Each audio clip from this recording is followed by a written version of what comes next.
नमस्कार मित्रांनो, महाराष्ट्राच्या राजकारणामध्ये एकनाथ शिंदे यांनी पीछेहाट का केली? काय आहे ही बातमी? आपण सविस्तर या चॅनलच्या माध्यमातून बघणार आहोत. चला तर मग मी सचिन नाईक आणि तुम्ही बघत आहात आपली राजनीती चॅनल. विधानसभा आणि नगरपालिका निवडणुकीतील यशानंतर शिवसेना शिंदे गटाच्या अपेक्षा वाढल्या होत्या. पक्षाचे नेते हवे होते, परंतु महानगरपालिका निवडणुकीत ठाणे, मुंबई महानगर क्षेत्र वगळता राज्यात अन्यथा उपमुख्यमंत्री एकनाथ शिंदे यांची चांगलीच पीछेहाट झाली आहे. यातून शिंदे यांचं राजकीय महत्त्व आपोआपच कमी झालं आहे. यामुळे निकालानंतर शिंदे गटात उत्सुकता जाणवली नाहीत. आपली शिवसेना खरी असा दावा एकनाथ शिंदे नेहमी करतात. मुंबई महानगरपालिकेत शिंदे गटापेक्षा उद्धव ठाकरे गटाचे दुप्पट अधिक नगरसेवक निवडून आले आहेत. मुंबईकरांनी ठाकरेंना कौल दिला.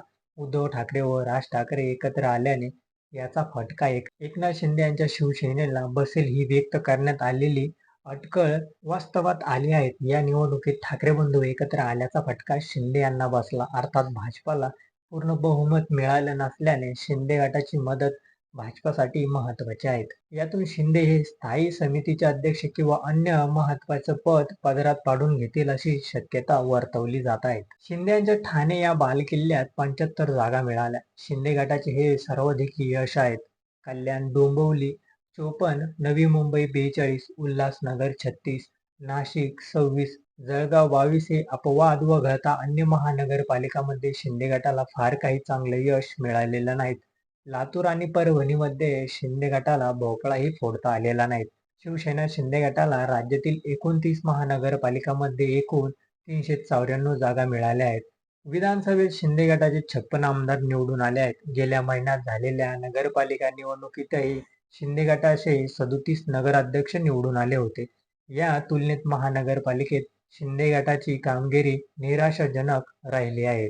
शिंदे यांचे वाढते महत्त्व मुख्यमंत्री देवेंद्र फडणवीस यांच्यासाठी लाभदायक ठरत होते. शिंदे यांच्या शब्दाला दिल्लीतील भाजपाच्या वर्तुळात महत्त्व असल्यानेच त्यांच्या मनासारखे निर्णय घेण्यात आले होते. शिंदे यांच्या कामगिरीवरून रायगड आणि नाशिक जिल्ह्याच्या पालकमंत्रीपदाच्या नियुक्तीस स्थगिती देण्यात आली. शिंदे गटाचे मंत्रिमंडळाच्या बैठकीवर बहिष्कार घातल्यावर लगेच दुसऱ्या दिवशी केंद्रीय गृहमंत्री अमित शहा यांनी शिंदे यांना भेटीसाठी वेळ दिला होता. महानगरपालिका निवडणुकीत शिंदे यांच्याशी युती करण्याच्या सूचना दिल्लीतून देण्यात आल्या होत्या. शिंदे यांची मुख्यमंत्री पदाची महत्वाकांक्षा लपून राहिली नाहीत. अशा वेळी शिंदे यांनी निवडणुकीत महत्त्व कमी होणे हे राज्यातील भाजप नेत्यांना दिलासादायक ठरणार आहे. शिंदे यांनी निवडणुकीत सारी प्रतिष्ठा पणाला लावली होती, पण मतदारांनी तेवढी त्यांना संधी दिली नाही. शिंदे यांचा पक्ष दुसऱ्या क्रमांकाचा पक्ष ठरला असला तरी पक्षाचा अखेर काहीसा घसरला आहे. तर तुम्हाला काय वाटतं हे आमच्या चॅनलच्या कमेंट बॉक्समध्ये नक्की कळवा आणि व्हिडिओ आवडला असेल तर चॅनलला लाईक आणि सबस्क्राईब करा.